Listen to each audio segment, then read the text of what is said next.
ओम गण गणपते नमः। आज आप सुनेंगे वाल्मीकि रामायण बालकांड का 97वां सर्ग। भगवान श्री राम का आशीर्वाद पाने के लिए श्रद्धा भाव से सुनते रहिए, प्रेम से कहिए गणेश जी महाराज की जय हो, सियावर रामचंद्र भगवान की जय हो, हनुमान जी बाबा की जय हो, श्री राम दरबार की जय हो।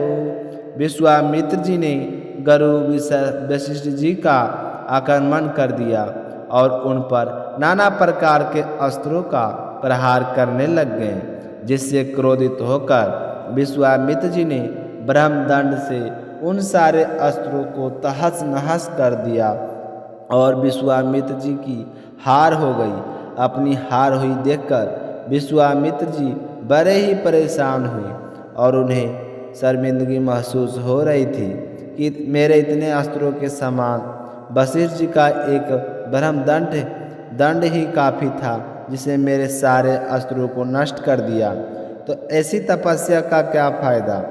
बार बार अपनी पराजय को याद करके विश्वामित्र जी मन ही मन स्तंभित होने लगे और महर्षि वशिष्ठ जी के साथ वैर बांधकर महातपस्वी विश्वामित्र जी बहुत ही परेशान हुए और फिर उन्होंने ब्रह्मदंड के लिए तपस्या करने का संकल्प किया और अपनी रानी के साथ दक्ष दिशा में जाकर अत्यंत उत्कृष्टा एवं भयंकर तपस्या करने लगे।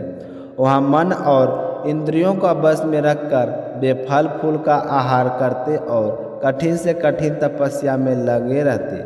वहीं पर विश्वामित्र जी के 4 पुत्र हुए, जिनके नाम थे हबीम, अस्पंद, मधुसिमता।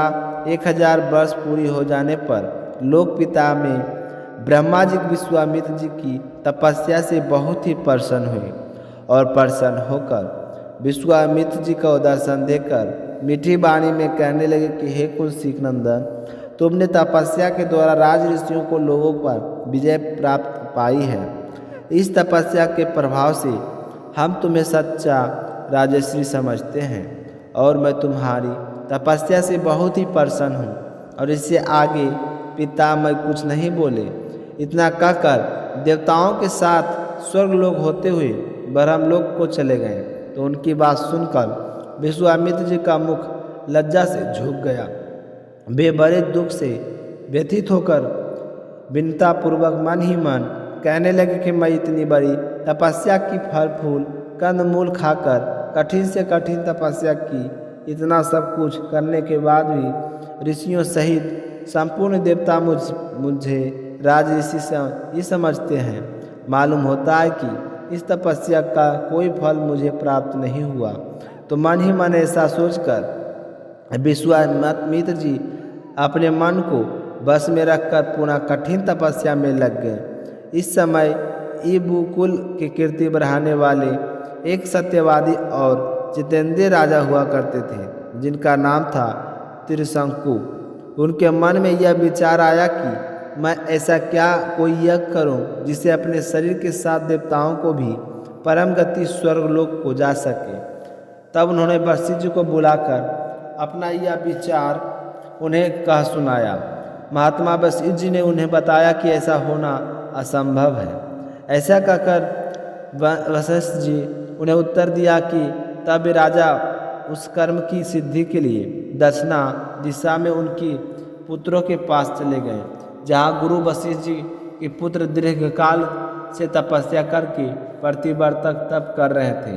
उस स्थान पर पहुंचकर महातेजस्वी सिकंदसूर ने देखा कि वहाँ पर वे सो परम तेजस्वी वशिष्ठ कुमार तपस्या में संलग्न है। तो शंख ने उन सभी महात्मा गुरुपुत्रों को पास जाकर उन्हें प्रणाम किया और लज्जा से अपने मुख को कुछ नीचा करके हाथ जोड़कर उन सब महात्माओं से कहा कि हे गुरुपुत्रों, आप तो शरणागत वत्सल हैं। मैं आप लोगों की शरण में आया हूँ, आपको कल्याण हो। तो महात्मा वशिष्ठ ने मेरा यज्ञ कराना अस्वीकार कर दिया। मैं एक महान यज्ञ करना चाहता हूँ, अतः आप लोगों उसके लिए आज्ञा दे। मैं समस्त गुरु पुत्रों को नमस्कार करके प्रसन्न करना चाहता हूँ। तो आप लोग तपस्या में संलग्न रहने वाले ब्राह्मण हैं। मैं आपके चरणों में मस्तक रखकर याचना करता हूँ कि आप लोग एकत्रित होकर मुझसे मेरी अभीष्ट सिद्धि के लिए कोई ऐसा अग कराएं तो जिसके प्रभाव से मैं शरीर के साथ देवलोक में जा सकूं। हे ब्राह्मण देवताओं, महात्मा वशिष्ठ जी के इस प्रकार से अस्वीकार कर देने वाले के कारण मैं आप लोगों की शरण में आया हूँ। आपकी शरण में आने के अलावा मुझे कोई दूसरा गति नहीं दिखती। समस्त युवा वंश में के लिए पुरोहित जी वशिष्ठ जी ही परम गति हैं। उनके बाद आप लोग ही मेरे परम देवता हैं। आप मेरी प्रथम प्रार्थना स्वीकार कीजिए। तो राजा श्रीकंसु ने वह वचन सुनकर वशिष्ठ मुनि के 21 पुत्रों ने कह सुनाया। अगले सर्ग में तो क्या कहा यह सुनेंगे अगले सर्ग में, तो श्रद्धाभाव से सुनते रहिए। श्रद्धाभाव से सुनने के लिए आप सभी का बहुत बहुत धन्यवाद। भगवान श्री राम आपकी सारी मनोकामनाएं को पूर्ण करें। कल मिलेंगे अगले सर्ग के साथ। प्रेम से बोलिए सियावर रामचंद्र भगवान की जय हो। प्रेम से बोलिए गणेश जी महाराज की जय हो। एक गांव था जिसमें सेठ जी ने अपने परिवार के साथ रहा करते थे। सेठ जी का गांव के पास ही शहर में बहुत बड़ा कारोबार था। सेठ जी गणेश जी के परम भक्त थे। वे पूरी श्रद्धा और विश्वास के साथ नियमित रूप से गणेश जी भगवान की पूजा किया करते थे। तो गणेश जी की कृपा से सेठ जी के घर में अन्न धन के भंडार सदैव भरे रहते थे। उनके जीवन में किसी भी प्रकार की कोई कमी नहीं थी। नित्य प्रतिदिन वह नियम से नदी पर स्नान करने जाते और आकर गणेश जी की पूजा करते, उन्हें भोग लगाते।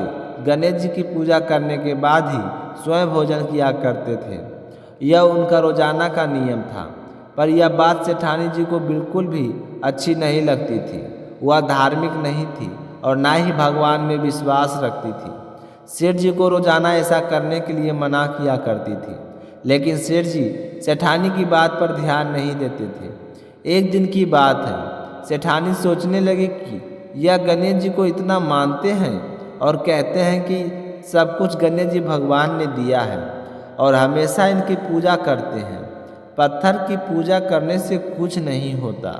आज मैं गणेश जी को यहाँ से उठा लेती हूँ, फिर देखती हूँ कि गणेश जी का पूजा कैसे करेंगे और बिना पूजा किए कितने दिनों तक भूखे रहेंगे। तो यह सोचकर सेठानी दूसरे दिन जब सेठ जी नदी पर स्नान करने के लिए जाते हैं तो पीछे से गणेश जी की मूर्ति को उठा लेती है और बगीचे में ले जाकर जमीन में दबा देती है। जब सेठ जी पर नदी में स्नान करके आते हैं तो देखते हैं कि मंदिर में गणेश जी की मूर्ति नहीं है। तो वह सेठानी से पूछते हैं कि गणेश जी की मूर्ति कहाँ गई, मंदिर में तो है नहीं। तो सेठानी बोले कि मुझसे नहीं मालूम, आपको पता है कि मेरी इन सब चीज़ों में कोई रुचि नहीं है। तो सेठ जी परेशान होकर सारे घर में गणेश जी की मूर्ति को ढूंढने लगे, पर उन्हें मूर्ति नहीं मिली। सेठानी ने कहा कि आप भोजन कर लो और काम पर जाओ। तो सेठ जी ने कहा कि आज तक मैंने कभी भी गणेश जी को भोग लगाए बिना भोजन नहीं किया है, तो आज मैं भी नहीं करूँगा। सेठ जी ने अन्न त्याग दिया और मन ही मन गणेश जी का स्मरण करने लगे। कहने लगे कि हे प्रभु, मुझे लगता है कि आप मुझसे नाराज हो गए हैं। मेरी ही पूजा पाठ में कोई कमी रह गई थी, इसलिए आप मुझे छोड़कर कहीं चले गए हैं। हे भगवान, अगर मुझसे कोई गलती हो गई हो तो मुझे माफ़ करो और अपनी कृपा दृष्टि मुझ पर बरसाओ और मुझे दर्शन दो। सेठ जी ने पूरा पारण कर रखा था कि जब तक मुझे गणेश जी ने दर्शन नहीं देंगे तब तक मैं अन्न जल का ग्रहण नहीं करूँगा। तो इसी तरह पूरा दिन निकल गया। रात्रि में सेठ जी गणेश जी के स्मरण करते हुए सो गए। तो सेठ जी की सच्ची भक्ति से गणेश जी भगवान प्रसन्न हो गए और सेठ जी को सोए हुए नींद में दिखाई देने लगा जैसे गणेश जी भगवान को एक चूहे के साथ खेल रहे हैं और चूहे को खाने के लिए लड्डू देते हैं। तो वह चूहा लड्डू लेकर उछलता कूदता हुआ बगीचे में चला जाता है और वहाँ जाकर ज़मीन को खोदने लगता है और वहीं पर वह लड्डू डाल देता है। तो अचानक से सेठ जी की नींद खुल जाती है। तो वह सोचने लगते हैं कि मुझे इस तरह का सपना क्यों आया। फिर खड़े होकर बगीचे में चले जाते हैं और उसी जगह को जाकर खोदते हैं जिस जगह को अपने सोने के चूहे को लड्डू दबाते हुए देखा था। तो जैसे ही थोड़ी सी मिट्टी हटाई तो हटाते ही एक कपड़े के अंदर लपेटे हुए गणेश जी महाराज की मूर्ति मिल गई। तो यह देखकर सेठ जी बहुत ही प्रसन्न हुए और मूर्ति को लेकर नहला धुलाकर मंदिर में विराजमान कर दी और पूजा पाठ करने लगे। घंटी की आवाज़ सुनकर सेठानी की नींद खुल गई। तो वह उठकर आई कि सेठ जी को क्या हो गया है जो इस तरह की रात में ही घंटी बजा रही है। तो सेठानी उठकर मंदिर में आकर देखती है तो गणेश जी की मूर्ति वहाँ पर विराजमान थी और सेठ जी पूजा पाठ कर रहे थे। तो यह देखकर सेठानी को बड़ी ही हैरानी होती है और वह हाथ जोड़कर सेठ जी से माफ़ी मांगती है और गणेश जी को छिपाने वाली सारी बात सेठ जी को बता देती है।